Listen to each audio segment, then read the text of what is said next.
주신 말씀 함께 나누겠습니다. 마태복음 9장 1절부터 8절까지 말씀입니다.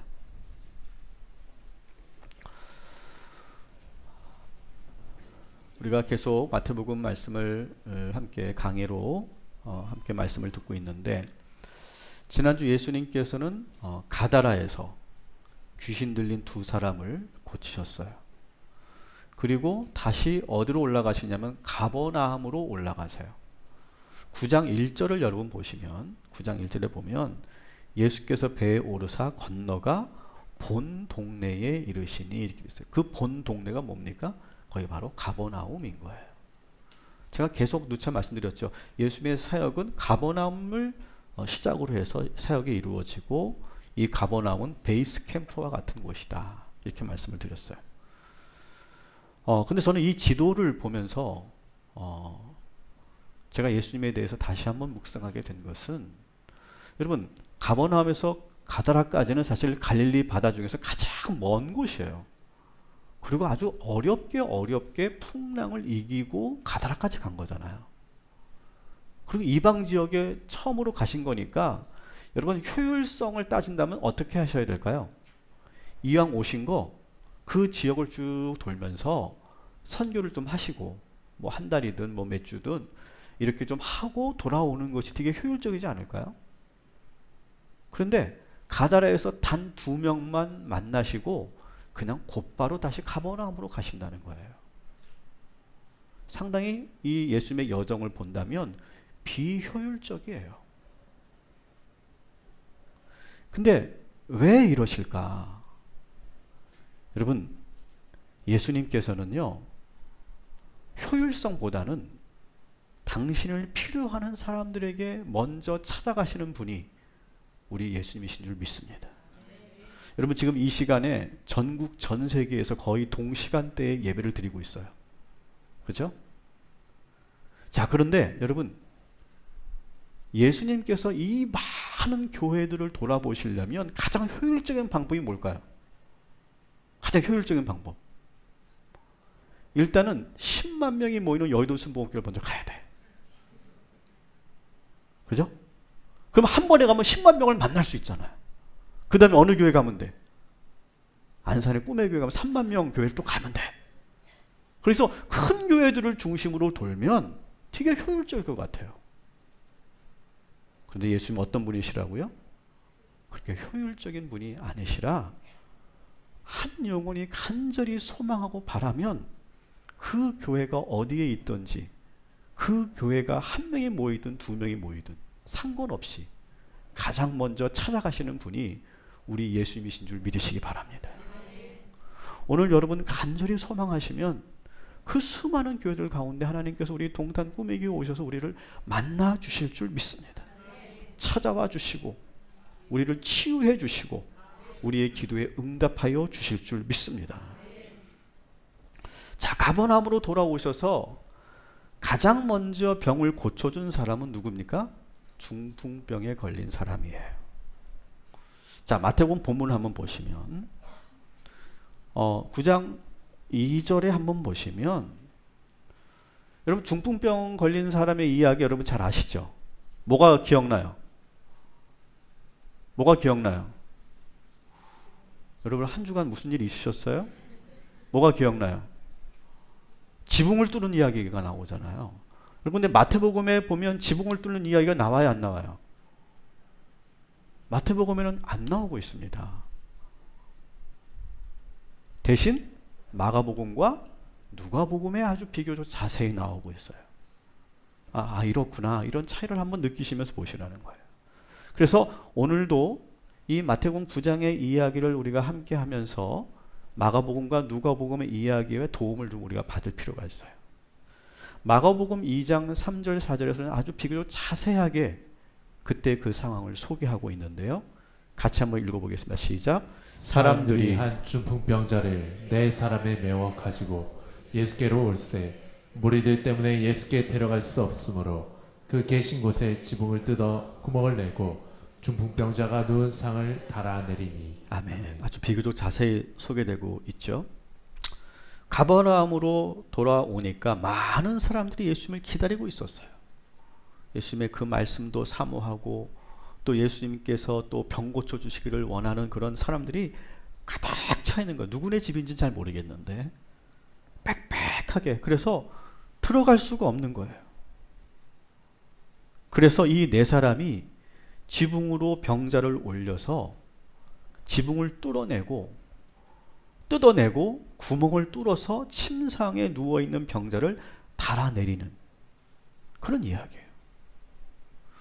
근데 이 집은요, 문제는 이 네 사람의 집이 아니에요. 남의 집을 지금 파손한 거예요. 여러분, 아무리 간절하다고 해도 여러분, 타인의 집을 고의로 파손하면 이거는 죄물 손괴죄에 해당돼요. 그래서 형법 제336조에 의거해서 3년 이하의 징역과 700만 원 이하의 벌금형을 받을 수 있어요. 그리고 형법 제369조에 의하면 이런 말이 있어요. 단체 또는 다중의 위력으로, 4명이 지금 하고 있잖아요. 단체 또는 다중의 위력으로 손괴한 경우는 특수 손괴죄가 해당돼요. 그러면 징역이 5년이 늘어나고요. 그리고 벌금도 1,000만 원이 늘어나요. 여러분, 이 네 사람이 왜 이렇게까지 했을까요? 좀 기다리면 되지 않을까요, 여러분? 여러분, 중풍병이 사실 우리 상식적으로 중풍병이 여러분 위급한 환자입니까? 좀 기다리면 될 것 같은데 왜 이렇게까지 이 네 사람은 지붕을 뚫어서, 남의 집에 그 지붕까지 뚫어서까지 이렇게 내려와야 했을까? 본문에는 왜 그렇게 됐는지 이유가 나와 있지 않아요. 그래서 우리가 좀 추측하고 상상력이 좀 필요한데요. 분명한 것은 이 환자의 상태가 중풍병이니까 위급하지 않다라고 우리는 알고 있는데 지금 현재 상태가 상당히 안 좋았다는 것을 우리가 알 수 있고요. 여러분, 주일학교 때 여러분 이 네 사람은 이 중풍병자와 어떤 관계라고 우리가 배웠어요? 친구라고 배웠잖아요. 친구. 근데 오늘 본문을 잘 보시면 친구 관계가 아닌 것 같아요. 9장 2절에 보면 예수님께서 중풍병자에게 이렇게 말씀하십니다. 작은 자야 안심해라, 이렇게 되어 있어요. 마가복음 2장 5절에도 작은 자야 이렇게 말하고 있어요. 옛날 성경에는 소자야 이렇게 말해요. 자, 이거를 오늘 현대말로 바꾸면 뭐예요? 아이야, 이런 거예요. 다시 말하면 이 중풍병자는 나이가 어린아이였어요. 그러면 이 네 사람의 친구면 말이 안 되잖아요. 그죠? 초등학교 아이들이 지붕을 어떻게 뚫어요? 말이 안 돼요. 그러니까 적어도 여기 있는 이 네 사람은 그 아이의 부모이거나 가족이에요. 여러분, 좀 이제 좀 이해가 되시죠? 그리고 지금 부모의 입장에서 지금 자기 자식이 너무 아파하고 있는데 여러분 가슴이 찢어지지 않습니까? 이 사람들은 가버나움 사람이 아니라 예수의 소문을 듣고 아주 멀리서 그 아이를 누인 채 그 침상을 들고 어깨에 지고 수십 킬로, 수백 킬로를 왔을 거예요. 그렇게 어렵게 왔는데 예수님을 만날 수 없고 아이는 오랜 시간 밖에 있었기 때문에 상태가 상당히 안 좋았던 거예요. 그러니까 부모와 가족들은 더 이상 지체할 수 없다고 판단해서 남의 집 지붕을 뜯을 수밖에 없었던 거예요. 여러분, 저도 아이를 키워봤지만 아이가 갑자기 막 꼴딱꼴딱 넘어갈 때가 있잖아요. 막 경기하고. 그거 어떻게 합니까? 그때는 우리는 신발도 안 신고 막 응급실로 달려가지 않습니까? 그 부모의 심정을 여러분 이해하신다면 이 지붕을 뚫은 이 네 사람의 그 마음을 우리는 충분히 공감할 수 있을 거예요. 그런데 예수님께서는 오늘 이 아이를 고치시는데 아주 우리가 눈여겨봐야 될 표현을 하세요. 네 사람의 믿음을 보시고 고치셨다, 이런 표현을 해요. 9장 2절을 한번 같이 다시 한번 읽어볼게요. 시작.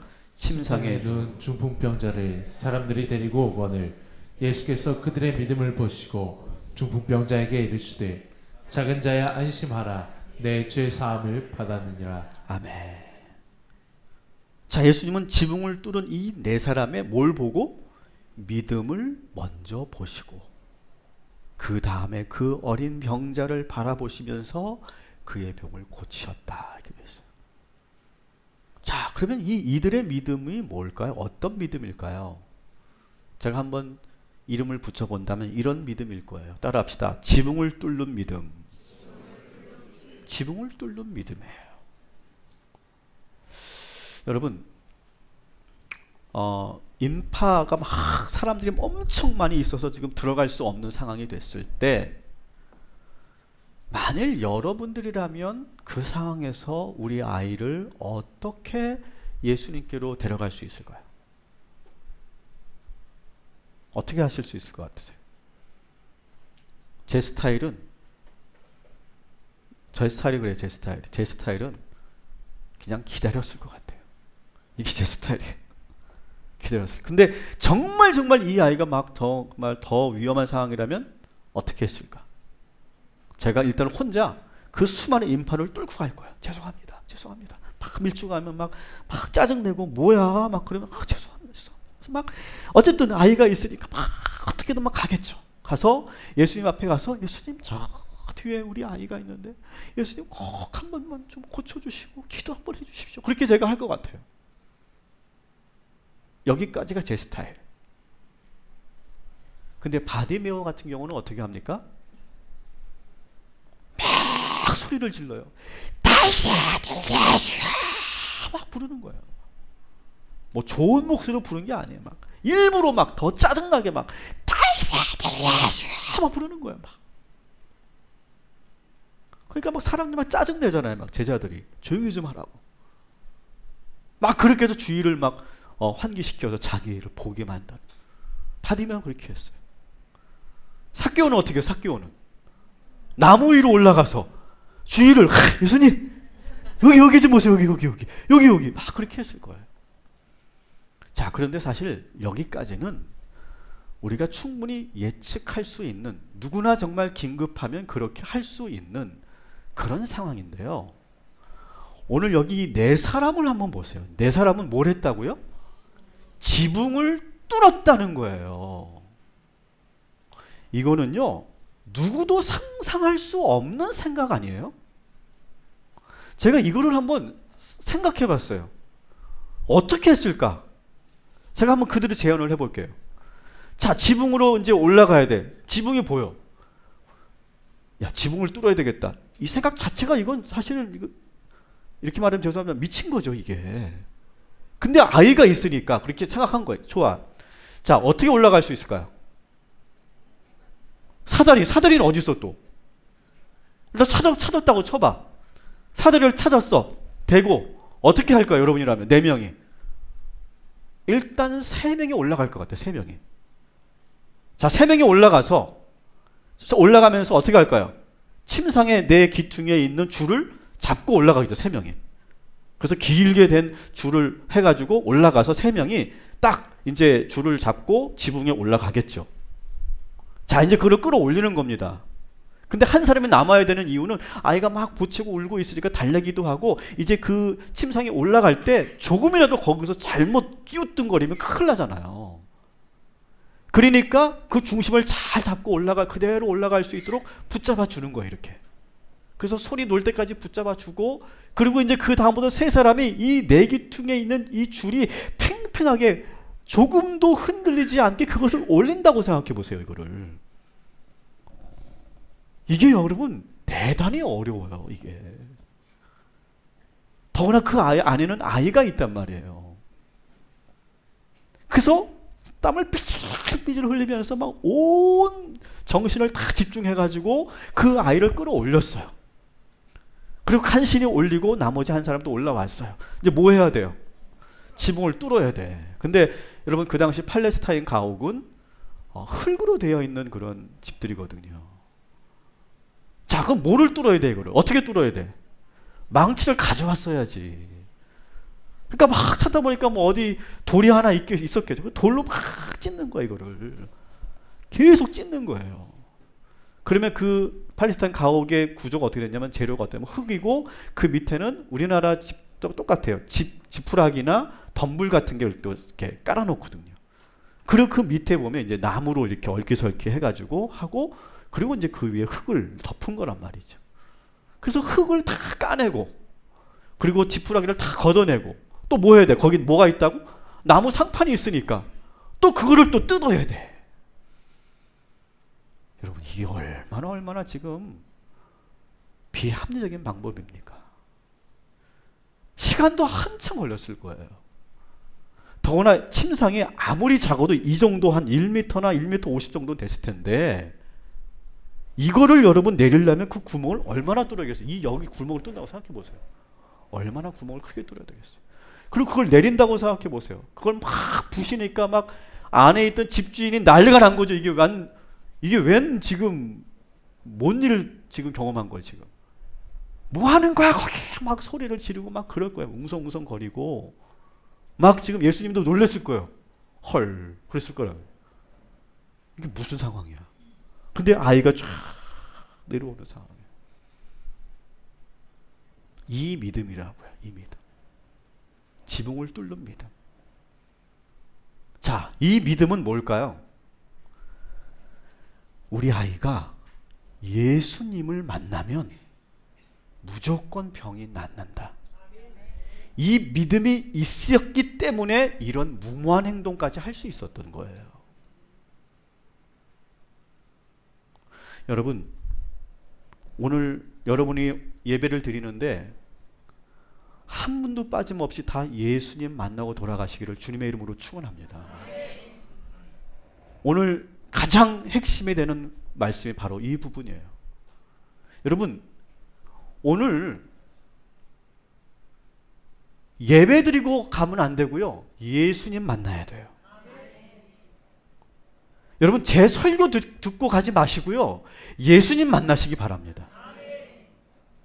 그리고 그냥 한 1, 2분 앉아서 조용히 주여 이렇게 기도하다 가지 말고 예수님 만나시기 바랍니다. 여러분, 오늘 이 예배를 드리고 나가면서 여러분 스스로에게 꼭 물어보셔야 돼요. 따라합시다. 나는 오늘 예수님을 만났는가? 이 질문을 꼭 하세요. 아니, 매주 하세요. 매주. 나는 오늘 예수님을 만났는가? 그 질문을 하셔야 돼요. 그리고 거기에 확신이 없다면 사실 우리는 오늘 헛수고한 거예요. 이 1시간 반 그냥 허송세월 보내고 만 거예요. 자, 예수님을 만난다는 게 뭐냐? 그러면 제가 예를 들어 버릴게요. 여기 아들들, 남자들 한번 잘 들어보세요. 오랜만에 이제 부모님 집에 가요. 오랜만에 이제 뭐 명절이든 뭐 행사가 있어서 부모님 집에 갑니다. 그러면 아들들은 딱 부모님 집에 가면 뭐 합니까? 뭐 합니까? 일단 소파에 들어 눕습니다. 이렇게. 그리고 뭐 합니까? 리모컨 찾아서 TV 켭니다. 그리고 3시간, 10시간씩 TV 봅니다. 밥 먹어! 그러면 밥 먹습니다. 아무 말 안 합니다. 그리고 이제 2박 3일 있다가 저 갈게요. 그리고 가는 거예요. 여러분, 이 아들은 아버지, 어머니를 만났어요? 안 만났어요? 만났어요? 안 만났어요? 안 만난 거예요, 여러분. 만난다는 건 뭐예요? 아버지하고 대화를 하고 한 번이라도 아버지하고 눈도 마주치고, 아버지 제 생각은 이래요. 아, 아버지가 이런 생각 갖고 있었구나. 이런 것이 서로가 통하고, 그리고 갈 때 한번 이렇게 안아드리고, 제일 좋아하시는 거 용돈도 좀 드리고, 이게 만나는 거지, 이게. 근데 가긴 갔는데 아무것도 안 하고 아버지하고 어머니하고 대화 한번 안 하고 온다면 안 만나는 거예요.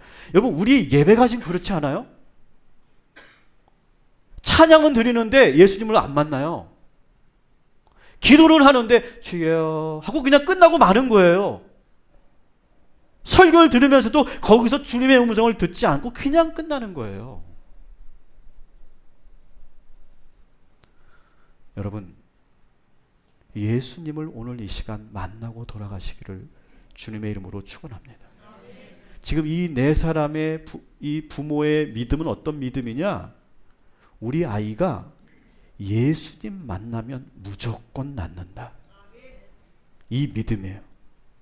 이 믿음이 있으니까 앞에 있는 벽은 아무것도 아니에요. 그 벽은 타고 올라가면 되고 그거를 뜯으면 되고 뚫어서 우리 아이를 예수님 만날 수 있게 내리면 되는 거예요.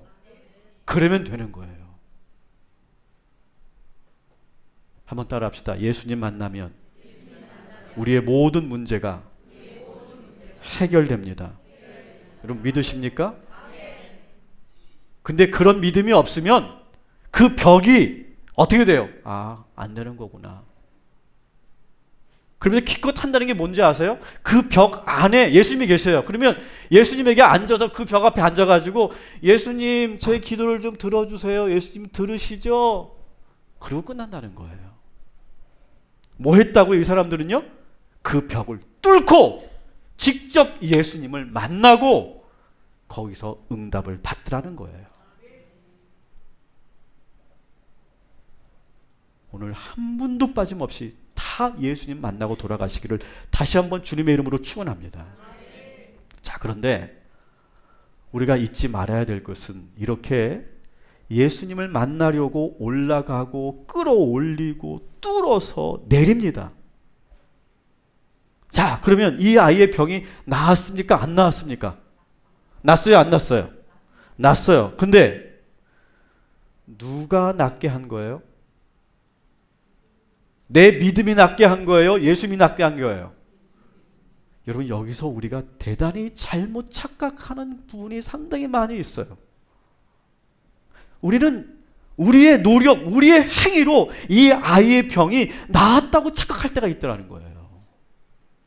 예수님을 만나려고 내가 최선을 다하지만 여러분, 이 아이를 고쳐주시고 안 고쳐주시고는 누구의 권한이에요? 예수님의 권한이에요. 여러분, 안 고쳐주셔도 어쩔 수 없는 거예요. 여러분, 우리가 분명히 여기서 기억해야 될 것은, 따라합시다. 나의 강력한 믿음이 기적을 만들어내는 것이 아니라 예수님께서 고쳐주신 것이다. 여러분, 이것을 여러분 분명히 해야 돼요. 이게 대단히 중요한 기독교의 핵심 복음의 진리예요. 예수님이 지금 그들의 믿음을 보셨다고 하는 것은 뭐냐? 저들의 믿음이 강한지 약한지를 봤다는 게 아니에요. 믿음이 강해서 고쳐주셨고 믿음이 약해서 안 고쳐주신 것이 아니라는 거예요. 믿음을 보셨다는 것은 저들의 믿음을 우리 주님께서 감사하게도 좋게 봐주신 거예요. 안 좋게 볼 수도 있어요. 그런데 그 믿음을 인정해 주신 거예요. 그게 은혜인 거예요. 제가 이 말씀을 드리는 이유는 우리 신앙생활의 하나의 모순, 맹점을 제가 말씀드리려고 해요. 여러분, 우리가 간절한 기도 제목이 있어요. 지금 내가 너무 갈급하고 간절해. 그래서 내가 이 믿음을 하나님께 보여드리려고 하는 거야. 그러면 여러분, 우리가 믿음을 보여드리려면 뭘 해야 될까요? 뭘 해야 돼? 우리가 믿음 보여주려면 막 이제 새벽제단 이제 막 쌓고 막 1,000번째 드리고 열심히 막 봉사하고 막 그냥 하나님께 막 헌금하고, 그래서 하나님이 안 들어주실 수 없게 그렇게 만드는 거야. 막 부담을 팍팍 드리는 거야. 전 가끔 그런 분들 보면 내가 하나님이었으면 좋겠어. 나라도 좀 들어주게. 막 그런 마음이 들어요. 어느 날 두 사람이 하나님 앞에 정말 간절히 기도하는 거예요. 너무너무 간절히 기도해. 그래서 결국 하나님께서 응답을 첫 번째 사람에게 먼저 하셔요. 응답하시는데 하나님께서 그 한 사람에게 이렇게 말합니다. 야, 너 혹시 지갑에 200만 원 있냐? 네, 하나님, 제가 전세 잔금 치르고 200만 원이 좀 남아 있습니다. 야, 그러면 그 돈 옆에 있는 애 좀 줘라. 얘가 너무너무 막 간절히 기도하는데 너무 시끄러워서 내가 다른 사람 기도를 들을 수가 없다. 그러더라는 거예요. 이거 하면 되게 웃을 줄 알았는데 1부 때도 실패했고 2부 때도 실패하는 것 같아요. 여러분, 내가 기도하고 믿음의 열심을 보였어요. 근데 내가 원하는 대로 이루어지지 않으면 이때 우리가 어떻게 됩니까? 시험에 들어요. 내가 이렇게까지 했는데, 내가 얼마나 열심히 했는데, 내가 얼마나 많이 기도했는데, 내가 얼마나 많이 교회를 위해서 봉사하고 헌신하고 희생했는데 어떻게 하나님이 나한테 이러실 수가 있어? 이렇게 생각하는 순간, 여러분, 그 순간 우리의 믿음은 뭘로 바뀌는 줄 알아요? 따라합시다. 행위로 바뀐다. 그 순간 우리의 믿음은요, 행위로 바뀌어요. 여러분, 이것은요, 율법주의적 행위이지 믿음이 아니었던 거예요. 다시 한번 따라합시다. 모든 주권은 예수님에게 있습니다. 여러분, 모든 주권은 예수님에게 있는 줄 믿으시기 바랍니다. 물론 우리가 서운할 수 있어요. 가슴 아플 수 있어요. 그러나 이때 믿음을 저버리거나 포기하거나 내가 깊은 절망에 빠지거나 시험에 들면 그건 진정한 믿음이 아니라는 거예요. 예수님께서 저 네 사람의 믿음을 보셨다는 것은, 야, 얘들이 정말 이 어려운 일까지 해가지고 여기까지 내려오다니, 야, 얘들 정말 그 노력이 대단하다, 그걸 봤다는 게 아니라는 거예요. 예수님이 보신 건 뭐냐? 이 사람들은요, 예수님이 우리 아이를 만나주시면 무조건 병이 나을 텐데 혹시라도 예수님이 안 고쳐주셔도 나는 예수님을 믿고 신뢰해. 그 믿음이라는 거예요. 그 믿음을 보셨기 때문에 저들의 병을 고쳐주셨다는 거예요. 여러분, 믿음을 보여주려고 하지 마시고 믿음도 행위가 될 수 있다는 거 잊지 마세요. 오직 하나 우리가 해야 될 것, 예수님을 만나는 것이 우리의 유일한 목적인 줄 믿습니다. 여러분, 예수님을 만나면 우리의 모든 문제가 해결됨을 믿으십니까? 자, 예수님께서 어떤 응답을 주시든 무조건 예수님만 믿으시기 바랍니다. 그러면 처음에는 내가 원하는 대로 내 뜻대로 되지 않았어도요, 나중에 보면요, 다 돼 있어요. 아니, 더 좋은 것으로 우리에게 주세요. 근데 그때 내가 그것을 믿지 못하고 내가 얼마나 열심히 했는데, 내가 어떻게 희생했는데 왜 이 정도밖에 안 주셔? 이렇게 생각하는 순간 우리는 행위율법주의자로 빠져드는 거예요. 오늘 본문에 보면 이 네 사람과 상반되는 사람들이 나타나요. 그들은 예수님의 말씀을 들으러 온 서기관들이다. 오늘 이렇게 본문에 나와요. 누가복음 5장 17절에는 이 사람들에 대해서 좀 더 자세히 나오는데, 이 사람들은 유대와 예루살렘에서 활동하던 바리새인들과 율법 교사들이다. 이렇게 표현하고 있어요. 이들은 예수님의 소문을 들었겠죠. 그래서 예수님의 말씀을 전적으로 믿으려고 한 것이 아니라 소문을 듣고 이 갈릴리에서 뭘 선한 것이 나오겠어. 저 촌뜨기가 뭘 얼마나 가르치겠어. 한번 들어나 보자. 그런 마음으로 온 사람들이에요. 그래서 말씀을 들으면서 자기들끼리 판단하고 자기들이 가지고 있는 성경 지식으로 예수님의 말씀을 평가하고 있는 사람들이에요. 여러분, 여러분들에게 제가 꼭 부탁을 드립니다. 제가 여러분들에게 설교를 할 때 제 설교에 대해서 판단하거나 평가하지 말아주세요. 제 말씀에, 제 설교에서 하나님의 음성을 들으시기 바랍니다. 여러분, 이것을 우리가 잘 분별할 수 있어야 돼요. 여러분, 이 강단에서 하나님께서 여러분에게 말씀하고 계신 줄 믿으시기 바랍니다. 그래서 제 설교를 판단하거나 평가하지 마세요.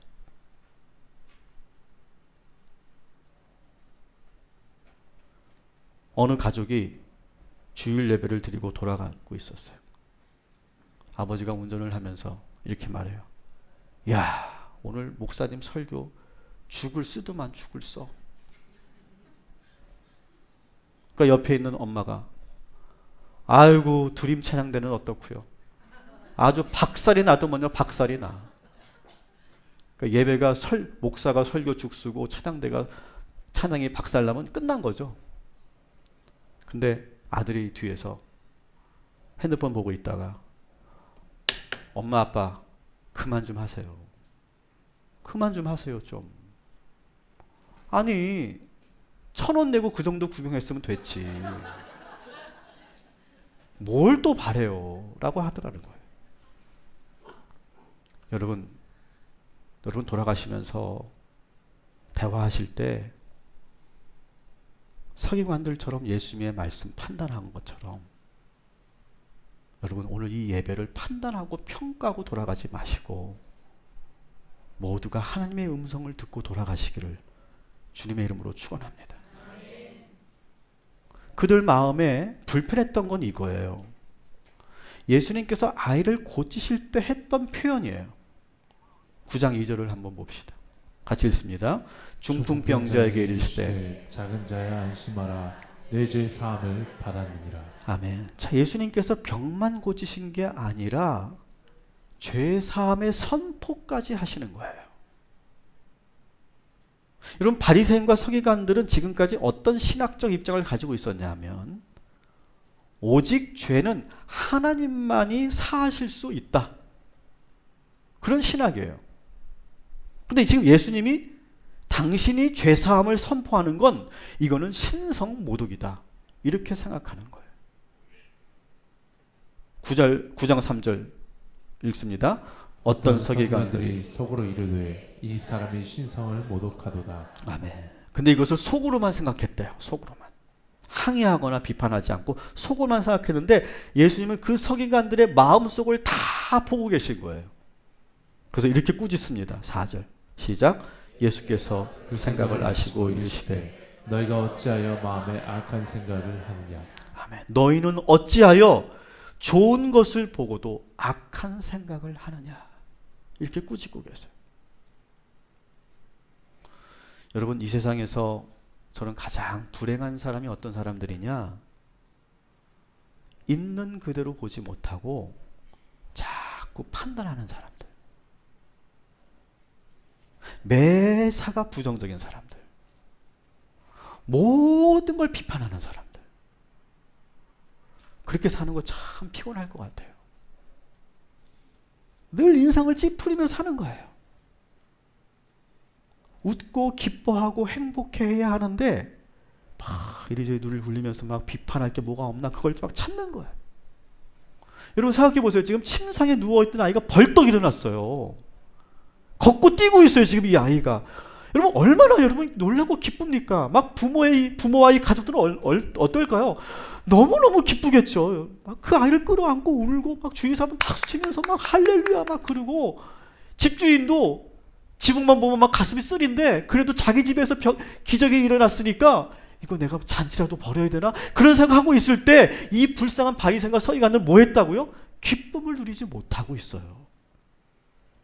여러분 제가 여기서 오늘 또 중요한 기독교의 본질을 말씀드립니다. 여러분 예수를 만나서 믿음 생활하면서 여러분 기쁘십니까? 아이 솔직히 얘기해요. 억지로 하지 말고 자꾸 억지로 시키는 그런 부흥사가 아니에요. 여러분 솔직히 여러분 예수님 만나서 기쁘세요? 진짜 하지 말라니까 안 하는 사람들도 있네. 좋아요. 여러분 한번 오늘 잘 여러분 마음을 들여다보세요. 예수님을 내가 믿는데 기쁘지 않다. 행복이 없다. 감사할 게 없다. 여러분 그런 분들은요 빨리 병원 가보셔야 돼요. 어떤 병원이냐? 복음병원 가보셔야 돼요. 복음병원. 그 사람에게 지금 복음의 능력이 사라진 거예요. 지금 여러분 복음이 어렵지 않다고 계속 말씀드리죠. 복음은 뭐예요? 예수님이 나와 함께 하시는 거야. 예수님이 내 안에 계시는 거예요. 예수님이 나에게 늘 기쁨과 그리고 감사와 은혜를 막 부어주세요. 그래서 막 어떤 상황에서도 막 내가 감사가 넘치고 내 작은 것에도 내가 은혜가 되고 행복해지는 거예요. 여러분 우리가 그러려고 예수 믿는 거고 그러려고 신앙생활 하는 거 아니에요?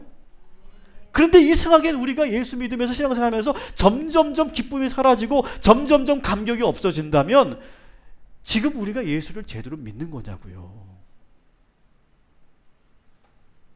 오늘 여러분, 예수님이 여러분 안에 계심을 믿으시고 다시 이 복음의 능력을 소유하시기를 주님의 이름으로 축원합니다.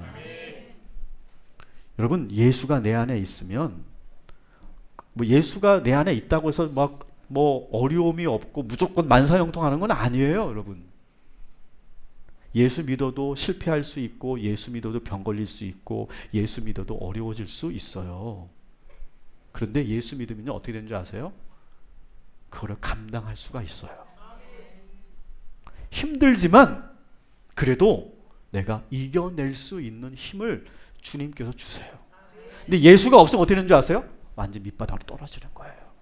일어설 수가 없게 되는 거예요. 그 차이예요, 그 차이. 힘들지만 믿음으로 일어서면서 복음의 능력이 있는 사람들은 뭐라고 또 말합니까? 고난도 유익이고, 고난도 주님이 주시는, 하나님이 나에게 주시는 은혜고, 이 믿음의 테스트를 통해 하나님께 나를 더 온전케 하실 것이다. 그렇게 해석하고 그렇게 바라보면서 그것을 돌파해 가는 사람들이 복음의 능력을 갖고 있는 사람들인 거예요. 여러분, 이 바리새인들만이 율법주의자가 아니에요. 예수님과 이 사도 바울이 끝까지 싸웠던 진짜 무서운 율법주의자들은 어디인 줄 아세요? 교회 안에 있어요. 교회 안에. 여러분, 로마서를 보시거나 갈라디아서를 보시면요, 사도 바울이 계속 율법주의에 대해서 계속 얘기하는데요, 거기서 말하는 율법주의는 교회 밖에 있는 유대 바리새인들을 말하는 게 아니에요. 대부분은 누구를 말하는 거냐? 교회 안에 있는 율법주의자들. 근데 교회 안에 있는 율법주의자들은 주로 어떤 사람들이냐? 교회 오래 다니고 중직을 가지고 있고 열심히 하는 사람들. 이렇게 교회 안에서 열심히 하는데 어느 순간 기쁨이 사라지고, 내가 그것을 은혜로 하는 것이 아니라 나의 의로 하고, 막 그걸 내가 하려고 막 안 되는 걸 내가 감당하려고 억지로 하다 보니까 내가 자꾸 더 시험에 들고 상처받고 그렇게 되는 거예요. 그 율법주의에 대해서 지금 사도 바울은, 예수님은 계속해서 싸우고 있는 거예요. 여러분, 이 바리새인들의 문제가 뭡니까? 바리새인들은요, 율법을 철저히 지키려고 했던 사람이에요. 자기의 의로, 자기의 도덕적 양심으로 그것을 열심히 지키려고 했어요. 근데 이게 돼요, 안 돼요? 안 돼요. 안 되니까 어떻게 하는 거예요? 막 내 자신에 대해서 막 책망하는 거예요. 너 그거밖에 안 돼? 너 그렇게 해서는 하나님이 너 절대 너 안 좋아하셔. 너 심판받을 거야. 막 자기 스스로에 대해서 막 더 하라고 막 그렇게 하는 거예요. 그런데 그렇게 말을 해도 안 되니까 어떻게 되는지 알아요? 더 하는 사람들이 주변 사람들을 그렇게 만들어요. 더 열심히 하고, 더 열심히 공부하고, 더 열심히 하라고 막 주변 사람들에게 해요. 근데 그 사람들이 만족할 만큼 해요, 안 해요? 안 하잖아요. 안 하니까 화가 나고 짜증나고 지적하고 정죄하는 거예요. 그러면서 점점점 기쁨이 사라지는 거예요. 뭘 봐도 행복하지가 않은 거예요. 누리지를 못하는 거예요. 여러분, 지금 우리들 안에 이러한 오래된 우리들이 이 신앙의 기쁨을 잃어버리고 복음의 능력을 잃어버리고 우리가 살고 있지 않냐고요. 오늘 주님께서 여러분의 마음에 단단하게 서 있는 그 율법주의의 벽을 허무시고 우리에게 새로운 첫사랑의 은혜와 기쁨을 허락하여 주실 줄 믿습니다. 여러분, 그래서 오늘 여러분 돌아가실 때 정말 행복하고 기쁨으로 이 주님의 은혜를 고백하고 돌아가시기를 주님의 이름으로 축원합니다. 그래서 예수님께서 우리들에게, 서기관들에게만 한 것이 아니라 우리들에게 이렇게 말씀하세요. 따라합시다. 왜 좋은 것을 보고도 기뻐하지 않고 악한 것을 생각하느냐. 여러분, 이것이 우리들에게 들려주시는 말씀이에요. 말씀을 정리합니다. 여러분, 지붕을 뚫는 간절한 마음으로 여기에 부모들처럼 우리 자녀와 우리 가족들을 위해서 오늘 이 시간 기도하시기 바랍니다. 우리 아이가 예수님을 만나야 하는 일념으로 이 부모와 가족들이 지붕을 뚫었던 것처럼 오늘 우리가 우리 가족의 구원을 위해서 지붕을 뚫는 기도를 여러분 하시기 바랍니다. 하나님께서 우리의 기도를 들어주시고 우리의 자녀들과 우리의 가족을 구원하여 주실 줄 믿습니다. 따라합시다. 예수님을 만나면 모든 것이 해결됩니다. 자, 이 말은 기도 많이 하라는 거 아니에요. 성경 많이 보라는 거 아니에요. 40일 작정 기도하라는 게 아니에요. 목사님 기도 받으라는 것도 아니에요. 이런 거 아무리 많이 해도 예수님 못 만나면 소용없어요.